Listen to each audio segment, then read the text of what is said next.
नमस्कार दोस्तों, महाराष्ट्र में भारतीय जनता पार्टी और एनडीए गठबंधन के साथियों के बीच में सीट बंटवारे को लेकर बात नहीं बन रही है और इसीलिए अमित शाह महाराष्ट्र पहुंचे हैं और महाराष्ट्र में अमित शाह और शिंदे के बीच में गर्मा गर्म बहस हो गई, तीखी नोक-झोंक दोनों के बीच हो गई। 2 राउंड की मीटिंग हुई। पहली राउंड की मीटिंग नोक-झोंक के कारण खत्म हो गई। दूसरे राउंड की मीटिंग हुई, उसमें अमित शाह को यह कहना पड़ गया कि नरमी से अपनी बात रखें, शांति से अपनी बात रखें, सीट बंटवारे पर बात करें, गर्म होने की आवश्यकता नहीं है। देखिए हिंदुस्तान अखबार क्या कहता है आपके लिए, आपके स्क्रीन पर। महाराष्ट्र में फंस गया पेच, शिंदे की अमित शाह से डिमांड, मेरे सभी 13 सांसदों को मिले टिकट। अब देखिए टाइम्स ऑफ इंडिया के हवाले से क्या लिखता है अखबार लिखता है कि टाइम्स ऑफ इंडिया की रिपोर्ट के मुताबिक शिवसेना के सांसद अपनी पार्टी और भाजपा पर लगातार दबाव बना रहे हैं। उनका कहना है कि टिकट नहीं मिलने की सूरत में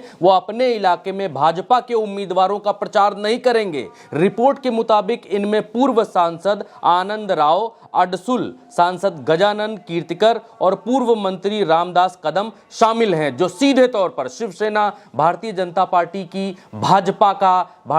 पार्टी का विरोध कर रही है। शिवसेना ने कहा है कि अगर यहां पर टिकट दिए गए तो फिर हम भारतीय जनता पार्टी का इन सीटों के ऊपर विरोध करेंगे। अब देखिए क्या हुई मीटिंग में, जिसमें बहस हुई, उसमें क्या लिखता है, आज तक है, उसमें लिखता है कि एकनाथ शिंदे और डिप्टी सीएम अजीत पवार एक बार फिर सहादरी गेस्ट हाउस रात में पहुंचे। पहली बार में जब गर्मा गर्मी हो गई तो उसके बाद फिर सहादरी गेस्ट हाउस दोनों लोग पहुंचे। एक बार फिर उनकी गृह मंत्री अमित शाह से मुलाकात चली। अमित शाह ने देर रात दोनों नेताओं को सलाह दी कि सीटें मांगते समय आक्रामक न बने, तर्क संगत बात रखें। पिछले 8 घंटे के अंदर ये दूसरी बैठक है, ये लिखता है आज तक। और देखिए और आगे जो है, आगे ये कहा गया है, हिंदुस्तान अखबार की ये रिपोर्ट है जिसमें ये कहा गया है कि अडसुल अमरावती से चुनाव लड़ना चाहते हैं। अडसुल कौन है? अडसुल हैं शिवसेना के सांसद जो अमरावती से चुनाव लड़ना चाहते हैं।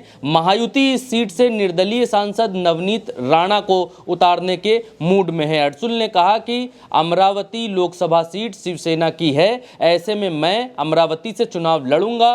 नवनीत राणा को जो चाहे वो कहने की आदत है, हमें उनकी तरह बात करने की आदत नहीं है। उन्होंने कहा कि अमरावती सीट भाजपा की कभी नहीं थी, भले ही राणा भाजपा में शामिल हो जाएं, लेकिन क्या उन्हें यह सीट मिलेगी? हम अपना दावा नहीं छोड़ेंगे, हम किसी भी हाल में यहां से चुनाव लड़ेंगे। तो शिवसेना और भाजपा के बीच में महाराष्ट्र के भीतर भयंकर सिरफुटौल और टकरार देखने को मिल रही है। वहीं कीर्तिकर भी साफ कर चुके हैं कि शिवसेना के लिए 12 सीटों का प्रस्ताव स्वीकार्य नहीं है। भाजपा ने शनिवार को ही 195 सीटों पर उम्मीदवार घोषित किए थे। अब ये क्यों कह रही है शिवसेना ये कह रही है कि शिवसेना को 12 सीटों का प्रस्ताव जो है वो स्वीकार नहीं है। अब 12 सीटों का प्रस्ताव स्वीकार नहीं है, लेकिन भाजपा ने एक रिपोर्ट लीक करवाई है अपने खाने से गोदी मीडिया में, जिसमें यह कहलवाया है कि भारतीय जनता पार्टी महाराष्ट्र के भीतर 32 सीटों पर चुनाव लड़ेगी। अजीत पवार को 4 सीटें और शिंदे को 10 सीटें दी जा रही हैं। कहाँ तो 13 सीटों पर, 12 सीटों पर भी बात नहीं बनने की बात कह रहे हैं शिवसेना के लोग, और दूसरी तरफ भारतीय जनता पार्टी सिर्फ और सिर्फ 10 सीटों पर समेटने की मांग 10 सीटों पर समेट रही है शिवसेना को। और जबकि शिवसेना यहाँ से, शिंदे वाली जो शिवसेना है, यहाँ से 18 सीटें मांग रही थी। 18 के बजाय 12 पर बात चल रही थी कि डील 12, 13, 14 पे डन हो सकती है, लेकिन भारतीय जनता पार्टी 10 पर समेट रही है।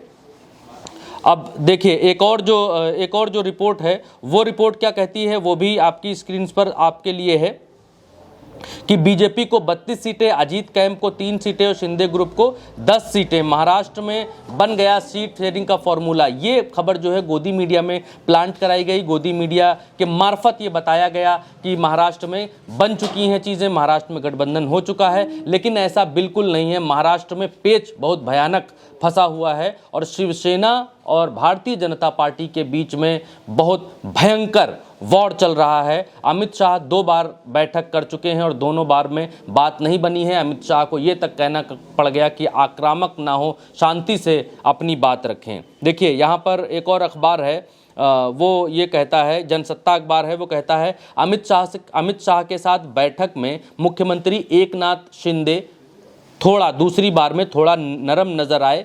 पहले 22 सीटों की मांग शिवसेना ने की थी, 13 लोकसभा सीटों पर अपनी बात रखी। अजीत पवार ने अपनी मांग में बारामती समेत 8 सीटों पर मांग रखी। इस पर अमित शाह ने एकनाथ शिंदे की शिवसेना को 10 सीटों का ऑफर किया। साथ ही अजीत पवार की पार्टी को 4 सीटें ही देने की बात रखी, यानी शिवसेना को 10 सीटें और अजीत पवार की पार्टी को 4 सीटें देने की यहाँ पर बात चल रही है। अब मसला ये है कि अजीत पवार जो है दूसरी तरफ से पेच ये फंसा हुआ है कि एनसीपी तोड़कर जो अजीत पवार आए हैं वो बारामती से अपनी पत्नी को चुनाव लड़ाना चाहते हैं और यहाँ से अभी सुप्रिया सुले उनकी ही पार्टी में यानी एनसीपी की जिस पार्टी को वो तोड़ कर आए हैं वहाँ से वो सांसद हैं और बारामती से भारतीय जनता पार्टी भी कुछ खेल करना चाहती है। अब जो है बारामती की सीट से शरद पवार अपनी सीट से शरद पवार की बेटी सुप्रिया सुले वहां पर अभी सांसद हैं, जो मैंने आपको बताया। गढ़चिरौली से अजीत पवार राज्य सरकार में मंत्री